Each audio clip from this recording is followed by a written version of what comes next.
নমস্কার, আমার Bengali blogger rupee চ্যানেলে। তো আজকে আমি বানাতে চলেছি চিকেন কষা, মানে চিকেনের একটা রেসিপি। এত ঝোলও না, এত পাতলাও না।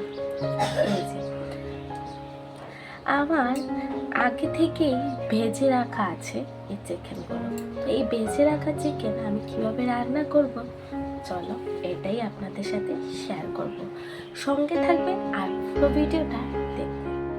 আমি আজকে চিকেনের ঝোল রান্না করার জন্য এখানে গোটা পেঁয়াজ নিয়ে নিয়েছি কেটে, কিছু রসুন আমি ভিজিয়ে রেখেছি, আলু কেটে নিয়েছি, কুচি কুচি করে পেঁয়াজও কেটে নিয়েছি। এবার আমার কড়াইটা গরম হয়ে গেছে, আমি তেল একটু দিয়েছি, বেশি নয়, কারণ আলুটা ভাজা করব। মাংস কষানোর আগে আমি আলুটা বেশিরভাগই ভেজে রান্না করি। তো আজকের এই রান্নার রেসিপিটা তোমাদের কেমন লাগে অবশ্যই কমেন্ট করে আপনারা জানাবেন। তো হালকা হাতে আলুটাকে ভাজা করে নেব। এর মধ্যে আমি সামান্য পরিমাণে হলুদের গুঁড়ো আর শুধুমাত্র লবণ একটু দিয়ে এটাকে একটুখানি ভেজে সিদ্ধ করে নেব, মানে ঢেকে ঢেকেই সিদ্ধটা করে নেব। আর হ্যাঁ বন্ধুরা, আপনাদের আমার ভিডিও দেখতে কেমন লাগে আপনারা অবশ্যই কমেন্ট করে জানাবেন। যদি আমার আজকের এই মাংস ঝোলটা ভালো লেগে থাকে চিকেনের,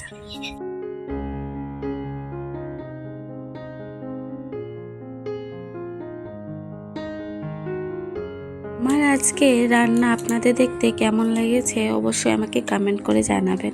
আর যদি ভালো লেগে থাকে অবশ্যই একটা লাইক করে দেবেন, আর কমেন্টের মাধ্যমে একটু জানিয়ে দেবেন ঠিক কেমন হয়েছে। তো এখানে আমি কিছু রসুন ভিজিয়ে রেখেছিলাম, সেই রসুনটা এখানে কিন্তু আমি একটু ছেঁচে নিয়ে একটু বেটে নেব। এখানে কিন্তু আমি রসুনের যে বাকলটা থাকে সেটা কিন্তু আমি ফেলে দেইনি, এটাকে সাথে নিয়েই কিন্তু আমি একটু বেটে নেব।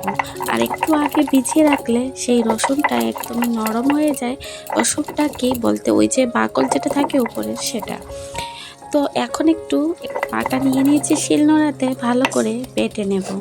তো এটা বাটতে আমার ভীষণ ভালো লাগে, আর বিশেষ করে শিলনোড়াতে কিছু বেটে খেতে কিন্তু অসাধারণ হয়। যেভাবে উনুনে রান্না করে খেতে যেভাবে দারুণ হয়, ঠিক সেইভাবেই কিন্তু মশলাগুলোও যদি একটুখানি বেটে খাওয়া হয় তাহলে আরও বেশি টেস্ট হয়। তো যাই হোক, এখানে কিন্তু আমি মশলা বেটে নিয়েছি, আর এখানে আলুও বেটে নিয়েছি। এবার আমি কড়াইয়ের মধ্যে একটু তেল দিয়ে দিয়েছি। যে কড়াইয়ের মধ্যে আমি আলুটা ভেজে নিয়েছিলাম সেই কড়াইয়ের মধ্যে আমি কিন্তু কি করেছি, একই তেল দিয়ে দিয়েছি। আর তেলটা খুবই অল্প দিয়েছি, কারণ বেশি তেল দেব না, কারণ এমনিতেই আগে আলু ভেজে রেখেছি। আর একটু তেলটা কম খাওয়া ভালো, কারণ অনেক গরম পড়েছে, গরমের মধ্যে তেলটা আমার মনে হয় অল্প খেলে বেশ ভালো হবে। তো হালকা হাতে ওইদিকে আমি পেঁয়াজগুলোকে ভেজে নিচ্ছি। যতক্ষণ না একটু একটু লাল লাল ভাব আসবে ততক্ষণ আমি এটার মধ্যে ভেজে রাখা চিকেনটা আমি দেব না।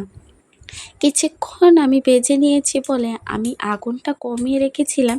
এবার আমি আগুনটাকে একটু বাড়িয়ে দিলাম, দিয়ে পেঁয়াজটাকে আর একটু নাড়াচাড়া করে একটু লাল লাল হয়ে যাবে যখন, এর মধ্যে ভেজে রাখা চিকেনটা আমি এখন অ্যাড করে নেব।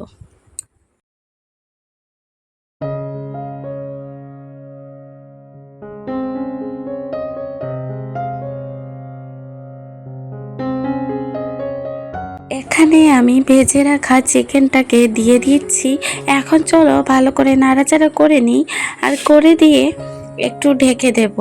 আর যেহেতু চিকেনটা আগে থেকে ভাজা আছে তাই বেশি আর কি ঢাকবো না। তো এর মধ্যে চলো এবার রসুন বাটা, পেঁয়াজ বাটা এক এক করে সবটাই দিয়ে দেব। কিন্তু পেঁয়াজ বাটাটা আমি আরও কিছুক্ষণ পর দেব। হ্যাঁ, আগে আমি রসুন বাটা দিয়ে একটুখানি নাড়াচাড়া করে নিচ্ছি। এবার আমি কিছু তেজপাতা, দুটো তেজপাতা মাঝখানে ভেঙে তারপরে এটার মধ্যে ছিঁড়ে দিয়ে দিয়েছি।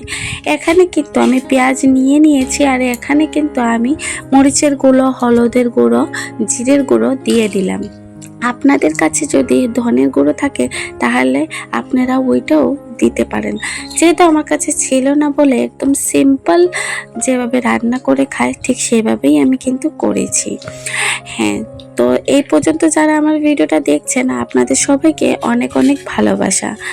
যদি কেউ আমার চ্যানেলে নতুন হয়ে থাকে অবশ্যই আমার চ্যানেলটাকে সাবস্ক্রাইব করতে ভুলবে না। এখানে দেখেন আমি অল্প জল দিয়ে দিচ্ছি, কারণ চিকেনটা তো আমার অলরেডি আগের ভাজা ছিল, তাই মশলাগুলো যেন লাগছে না, তাই অল্প জল দিয়ে মশলা দিয়ে এবার ভালো করে নাড়াচাড়া করে নেব। এখন আপনারা দেখতে পারবেন কত সুন্দর হয়। এর মধ্যে ভেজে রাখা আলুগুলো এটাও আমি কিন্তু দিয়ে দিচ্ছি। চলো এবার মশলাটাকে ভালো করে কষে নেওয়ার পালা। যেহেতু চিকেনটা ভাজা আছে তাই এত বেশি কিন্তু ভাজতে হবে না। তবে আজকে রান্নাটা ভীষণ টেস্টি হয়েছিল। আমিও ঠিক আজকে প্রথম এইভাবে রান্না করছি।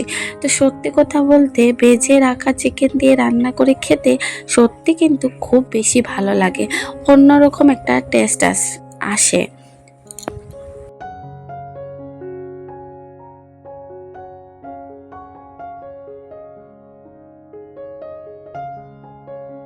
এখন আমি ভালো করে কষিয়ে নিচ্ছি।